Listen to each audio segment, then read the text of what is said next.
Russia, and we're about to get on the Trans-Siberian, which is going to be a 1 week solid train journey from Moscow to Beijing.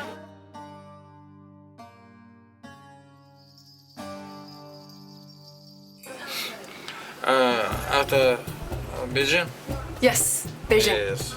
You Beijing? Beijing? Okay. America. Canadian. Canadian? Yeah. Oh. Thank you. Wait. Excuse me. Спасибо.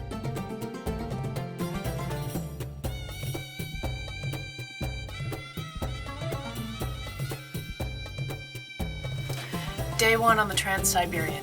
I slept pretty well last night. The bed is very comfortable and the room is pretty nice. With 3 of us in a room, our belongings have kind of exploded into the room, but we're getting a system going. So I've been through most of the day now, and the scenery has been great to look at. Been getting a little bit of work done. The amenities here are great. The only thing is, we're pretty much the only people in this whole car, so there's not a lot of socializing going on, except for the station stops.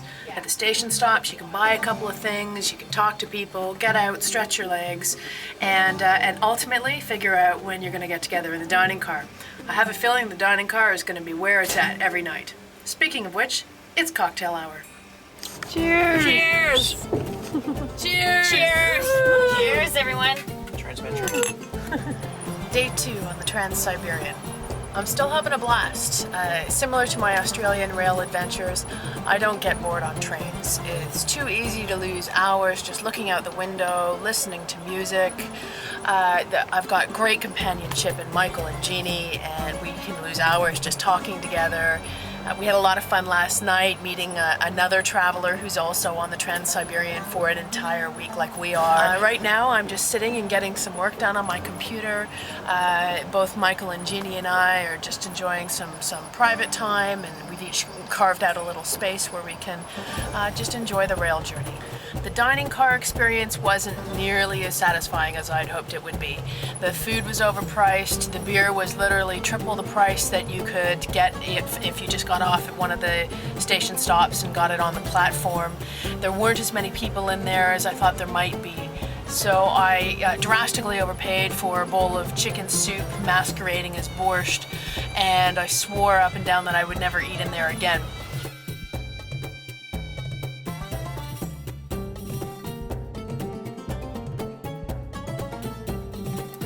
Day 3 on the Trans-Siberian. I have to think about that because one day kind of blends into the next. You kind of forget what day it is. That's not a function of boredom though, that's just a function of well, the same scenery inside the train anyway. But the scenery is not the same outside the train. I woke up this morning and the golds of the autumn colors were just gorgeous. I literally lay in bed for an hour just shooting pictures out the window. And we're getting into the halfway point, so I actually don't think I'm going to get bored at all on this trip. And none of the 3 of us want to kill each other yet either, which is quite good considering we're all living in a very small space. So far so good.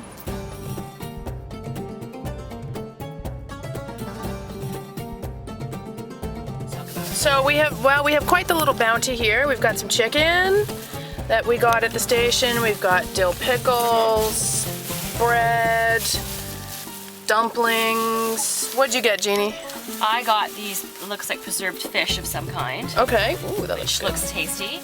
Pierogies, homemade Yummy. pierogies, and some, it looks like coleslaw to me. Yep. Some kind of coleslaw. Looking and pretty- beer.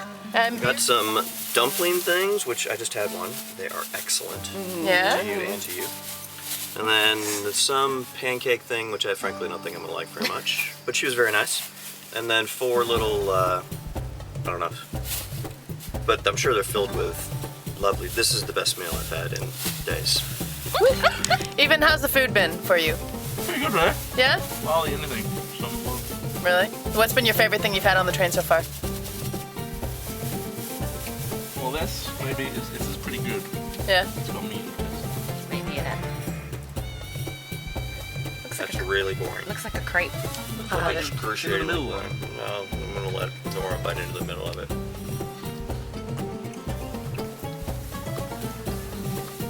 Is it excruciatingly boring even in the middle? It's moderately boring. What is It it? moves up the boring scale from excruciating to moderate. Yeah. I like that. Well, it's not bad. It's got some sort of sweet cheesy thing in it. I thought it would be All right, sweet I'll cheesy. try the moderately boring Probably like part. sweet cottage cheese or something. You know what? Yeah, that's not gonna work for me.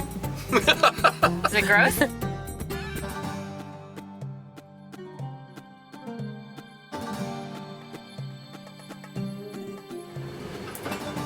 Day 4 on the Trans-Siberian. We're over the hump now and still having a great time. Less than 3 days left. A couple of small things are becoming a bit of a challenge. First of all, sleeping on this upper bunk is starting to take a toll on me. It's just a little too short and a little too narrow. But other than that, we're doing great. We found an awesome meal last night. We woke up this morning with Lake McCall, which is the world's largest freshwater lake, on one side, and a huge mountain range with glaciers on the other side of the train. So it's been a real joy to just be on the Trans-Siberian.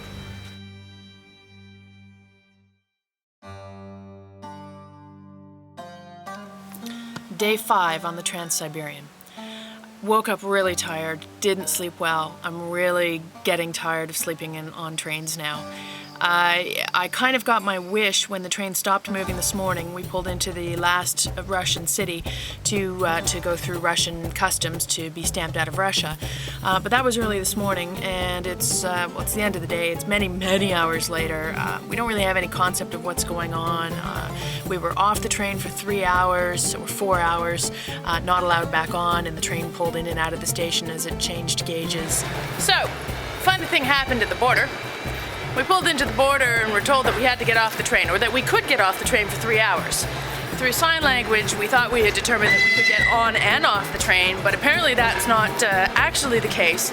So we got off the train, we can't get back on the train, and what's even more interesting right now is that's our train. You see how it's moving and we're not on it? Yeah. This is mildly concerning. Now we're on the train and it seems empty and desolated, like conductors aren't anywhere, there's no power on the train other than this light. So I don't know whether or not we're really late or we're totally on schedule. We all have to really go to the bathroom and it's been hours and hours, so it's a little bit disheartening and disconcerting, but we'll get through, and I'm actually going to be happy to be moving again.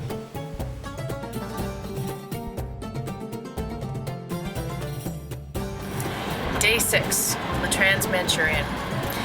It is with a bit of remorse as well as eager anticipation that I woke up this morning realizing this was my last full day on the train journey from Moscow to Beijing. It's been an amazing adventure, and not even a hint of boredom really has crossed my mind. I could spend a lot of time on trains. But I am also ready to get off for 3 big reasons. One, I really want a shower. The whole wet nap in the bathroom thing, yeah, I'm over it. 2, I want a spicy Chinese meal. I'm really looking forward to some good food. The food situation has not been ideal. And 3, I would like to have a really good night of sleep in a bed that is not moving. That's it. Those are the only, other than that, I could live on trains.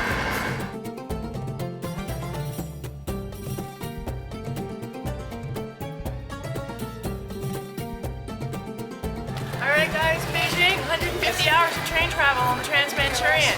Woohoo! We got here! It's 5:30 in the morning, forgive us. We're tired. Coffee. Yeah! Stop, please. Woohoo!